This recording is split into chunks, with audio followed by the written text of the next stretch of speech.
What's going on, guys? ER Sports here again. Big bro Ralph, Ernest. How you doing today, man? I'm killing, my man. Doing good? Always, bro. Bro, NBA offseason has been crazy. Oh my god.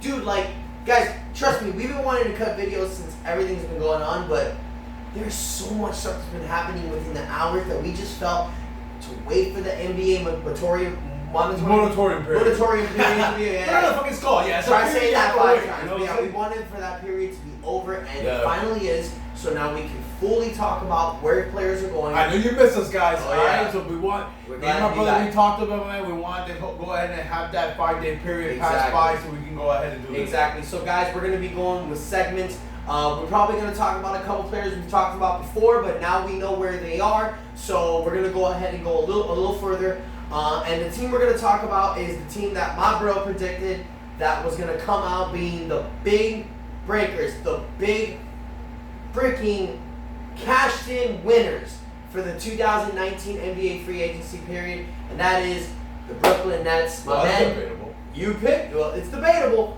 but I mean, let's be honest. The Brooklyn Nets knocked it out of the park. You know, they didn't hit a home run. They hit a freaking grand slam. They did. You know, they signed Kevin Durant, 4 years, $161 million. They signed Kyrie Irving to a 4-year, $141 million contract, and then they signed their best friend or one of their closest friends, DeAndre Jordan, to a 4-year, $40 million. So for the next 4 years, well, not next year, but for the 3 years after that, the Brooklyn Nets are going to be considered the top, or one of the top favorites in the East to win the NBA championship. So my brother, you made the prediction. The floor is yours. Well, it's pretty much simple. It's playing out the way it is, right, man? So, kudos to Brooklyn, my man. You know what I'm saying? Go figure. The talk was always New York throughout the whole regular season. Oh, yeah, and there's one thing. Haha, Knicks fans. All right, so let's get some love to the New York fans out there. I'm just kidding. We're Miami Heat fans. No, you're really not. So, but you know what, guys? Just give much love. You know what I'm saying? New York, great city and everything, my man. It sucks, man. It really does. It really does. But unfortunately, guys, you know what I mean? The injury that happened to Kevin Durant, I think it played a part of it. If that injury had never happened, the roles would have been changed. But you know what, guys? You got some young guys out there. With love to you. This video is not about the New York Knicks. It's about the Brooklyn Nets. So right now, and let's be honest, they're the team in New York now. Yeah, they're the show. They're the show of New York right now at this moment, my man. And I really like what they have going on over there. Starting from the top, my man, with their head coach, Kenny Atkinson, man. He's proving that he can go ahead and show young guys how to play the game the right way. They instill a type of culture in there that what you need in today's basketball. They develop, well, remember, they never had all those draft picks. You know, when they traded all those draft picks to Boston. And what they focused on, my man, was player development and taking on bad contracts, and taking those bad contracts allowed them to have some of the draft picks they did. So let's explain some of this about player development. Spencer Dinwiddie.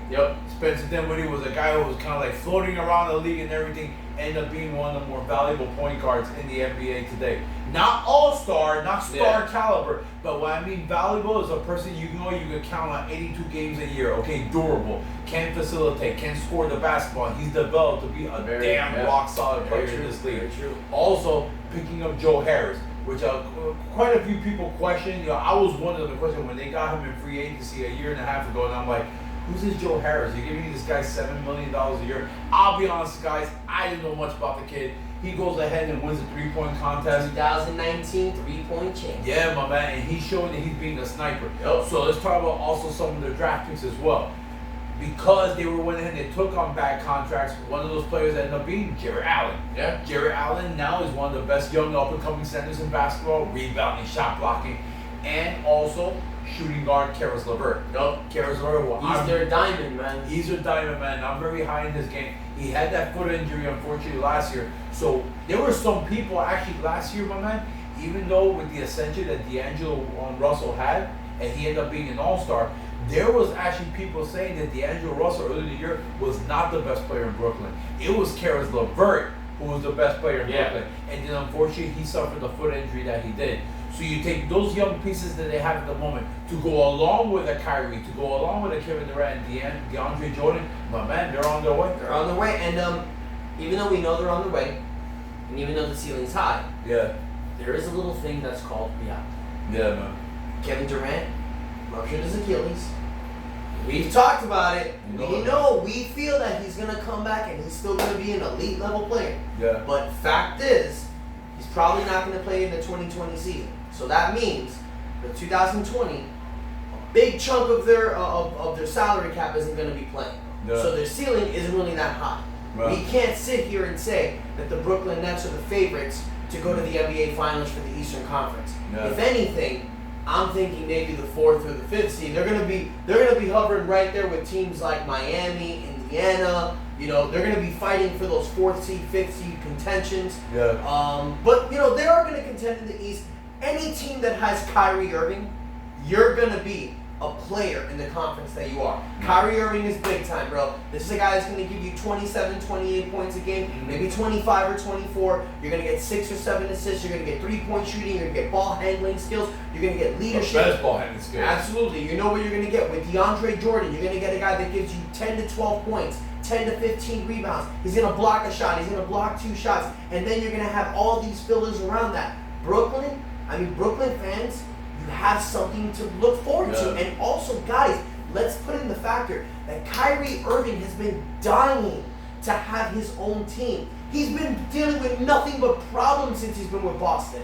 The first year, he ran that team, and we saw what he did. He averaged 25. He was knocking down great games. He was leading that team. Then he gets hurt, and then these young guys, they get some balls on them, so the next year they want to come up at Kyrie. So he never had that team that fully followed him. This year, everybody is going to follow Kyrie. Everybody's going to fall right in line. He's going to have the badass role court. Everybody's going to follow his team. He's going to have Kevin Durant right there, right by his side, telling everybody to listen to what Kyrie tells you. Kyrie, bro, don't be surprised if Kyrie has an MVP year this year, bro.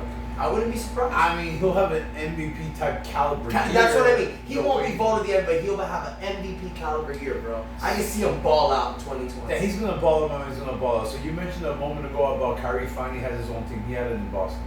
He had it in Boston with nice young up and coming all stars like Jason Tatum, like Jaylen Brown, and proven all stars like Al Horford. Unfortunately, we never got to see what a fully healthy Gordon Hayward could have done with Kyrie Irving, with the rest of the squad. So we're always gonna have to wonder with that Boston team what could have been. Bottom line is this, my man. It's not his team. It is Kevin Durant's team. That's my opinion. Yeah. You feel it's Kyrie Irving. For 2020, it's obvious it's Kyrie Irving. No, absolutely. That's what I'm talking about. I'm talking about 2020. But here's the thing. If Brooklyn actually has inspirations on being a championship team, this team must be seen as Kevin Durant's team when he returns. So you mentioned about Kevin Durant coming back and then Kyrie leading the troops. No. I think for this to work, my man, and Brooklyn to go and take that next level is for Kyrie to let KD know until he's okay. I got this. I'm going to hold the fort, my man. But when you're ready to come back, let's rock this shit. And let's roll it and let's go. So I think that's the one way that I feel that Brooklyn can actually seriously become a championship team. All right, not only a championship contender, because we all know a fully healthy Kevin Durant and a fully healthy Kyrie Irving, man, you're going places. All right, just like Kevin Durant did with Russell Westbrook, in Oklahoma, went to the NBA Finals. Yeah. Okay, my man, and just like Kyrie did with LeBron James when they went to 3 straight NBA Finals and won the championship. So I think that's a mentality that Kyrie Irving has to have. Yeah. We've seen what your team will look like when Kyrie Irving is a lead dog in your team. Will you compete? Yes. Are you going to be a perennial playoff team? Yes. Will you go ahead and flirt with a possible championship contending team? Yes. But the bottom line is this. Is Kyrie Irving the best player on the championship team? Probably not. Probably not. But it doesn't have to be. He just has to hold the fort until Kevin Durant gets back in 2021. And in 2021, let Kevin Durant come in, play his ball, do his thing. All right. Remember, we talked about with that Achilles tear, his game is predicated around his shooting ability. Yeah. It's not about athleticism. It's not about being physical. It's not about running up and down the court. Okay? His game, he is a sniper. Mm-hmm. He's a ball handler. He's a sniper. He can play defense as well. He might not be as good as the defensive player he was before the Achilles injury, but that should not go ahead and take away from his shooting ability. Very true. So I think bottom line at the end, my man, is when Kevin Durant does come back, it's more like Kyrie's holding the fort. Kyrie's going to go ahead, okay, KD, you know what? This is your time. Let's show everybody out there that you're still that best player, if not better than when you were before. Great point, man. And just like you said, the last time that Kyrie was in a team, that he was the second best player going with the front man, they won the NBA championship with LeBron James in Cleveland. So, I mean, that's a great fit. As we see this Brooklyn team, on paper, does look amazing. There is one thing, though, that they're one step away from being perfect. I'm looking at possible starting lineups, right? And, you obviously got Kyrie as the one. Mm-hmm. You got Durant, playing the 3. DeAndre Jordan at the 5. Maybe Joe Harris is flirting out there at the 2. I don't see a set lineup. And I know we've talked about in other videos how, in today's NBA, it's positionless basketball. You can always flutter things around. But a lot of teams do have a standard or a settled starting lineup. Mm-hmm. I'm looking at guys like Jared Allen and DeAndre Jordan. Yeah. Jared Allen is an amazing piece. But you paid DeAndre Jordan all this money. Yeah. You're not paying him that money to come off the bench. Even though $10 million a year is kind of bench money these days. Yeah. But still, he's best friends with Kyrie and Kevin Durant. You're thinking he's going to start with him. Yeah. My question to you, bro, is this Brooklyn Nets team in 2021 when Durant comes back, are they complete, or do you think they can make some little tweaks to get a little better?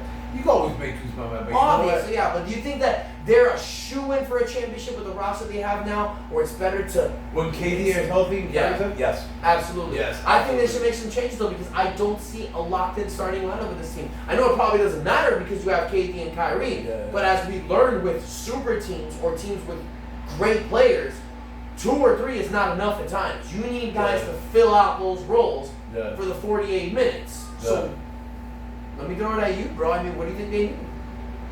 Right now, they need a healthy Kevin Durant. I mean, that's the real. Which is why I said for 2021. So let's look at this Brooklyn team. Bottom line, they went all in 2019, my man. They did all these things to clear all the salary cap space, and they said, they hit the jackpot, and they won. They won, my man. They got two of the 3-4 top price free agents in this market, Kyrie Irving and Kevin Durant. They went ahead, and actually Kevin Durant and Kyrie Irving took a little bit less to go ahead and fit in DeAndre Jordan to get the contract that he did. So this will be the team going for the next 3 or 4 years right now. Assuming barring any type of trade, they try to make, going down forward. I mean, there's not really any player they probably could say that, it's going to put them over top. This is the team that's supposed to be the team to go ahead and compete for a championship. In my but opinion, remember, another thing is this, before you give your opinion, we mentioned in our other videos, this is positionless basketball nowadays, man. Kevin Durant can play the 4.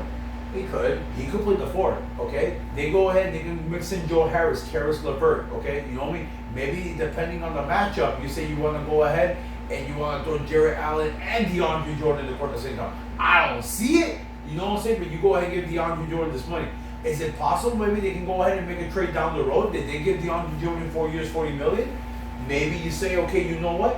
What can we find out there for a guy like Jared Allen? Who is a prized young center, who can defend, shot blocks and everything, one of the young up-and-coming centers in basketball. And then you also got Karis LeVert, they're both still on their rookie contracts, and Karis LeVert still has a lot of potential in this league. But even if they don't make any deals, my man, I like them making this team. They could really go out there and throw ahead any type of lineup you could probably think of. And you know what, my brother, they even have their own form of their own death lineup. And this is another death lineup, my man, that is beyond recognition.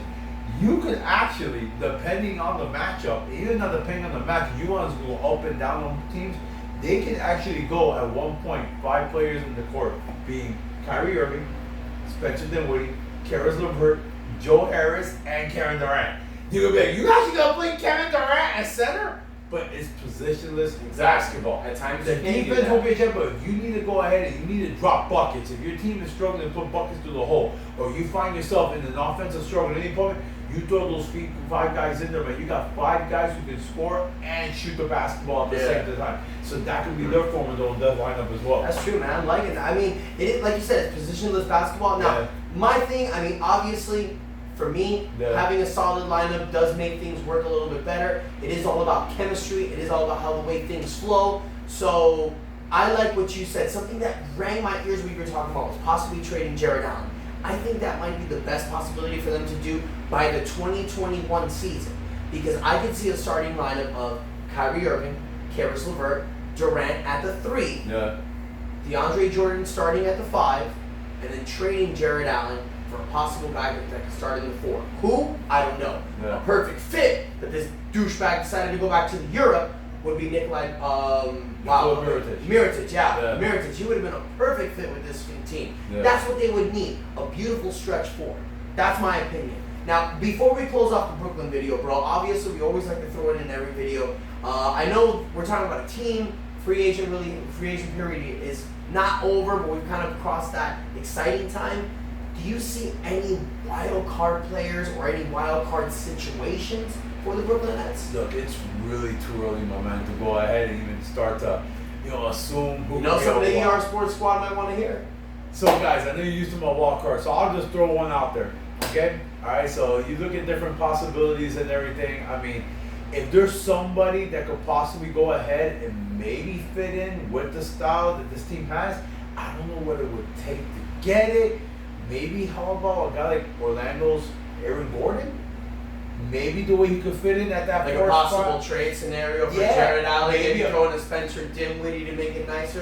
You think Orlando's not starting a point guard? I mean, Marco Fultz, again, they don't know what's going to happen with him at this moment. You know what I'm saying? I mean, this guy has been up and down. I mean, Marco Fultz, my man, I mean, this day and age, I mean, I have to tell you, my man, I mean, you haven't even reached the age of 23 yet. You know what I mean? And a little bit more, man, he's going to be out of the league if he keeps going like this. You know what I'm saying? So I could see a scenario that maybe Orlando, they gave that big contract to Nikola Vucevic. They still have close to Mo Bamba. Maybe they say, you know what? Maybe we can go ahead and make a swing a trade and probably try to bring in a guy like Spencer Dinwiddie. And maybe they could also use a guy like a Joe Harris. And you can go ahead and you can bring them in there. And now you have your more traditional and maybe probably throw in like another additional draft pick. Because Arizona is still a young up-and-coming player in this league. And now you could possibly talk about down the road, maybe let's say 2021, after the season plays out. Now you're looking as a potential starting lineup. Say you trade a Dinwiddie, a Joe Harris, a draft pick or two to bring in a guy like Aaron Gordon. And you go ahead and you're talking about a potential starting lineup of Kyrie Irving, Karis LeVert, Kevin Durant, Aaron Gordon, and Jared Allen. Okay? Insane. I mean, this is just hypothetical, guys. This is just me, bringing up names, bringing up hypotheticals and things like that. You know what I mean? But that's like one of the names that does pop up right now. But like I said, my man, I think we're getting very premature. I think right now we're getting ahead of ourselves. Right now, what do I see of Brooklyn coming this year? I think Indiana last year. Indiana gave Cleveland a run for their money, taking Cleveland to 7 games with LeBron James. Not this past season, the year before he left.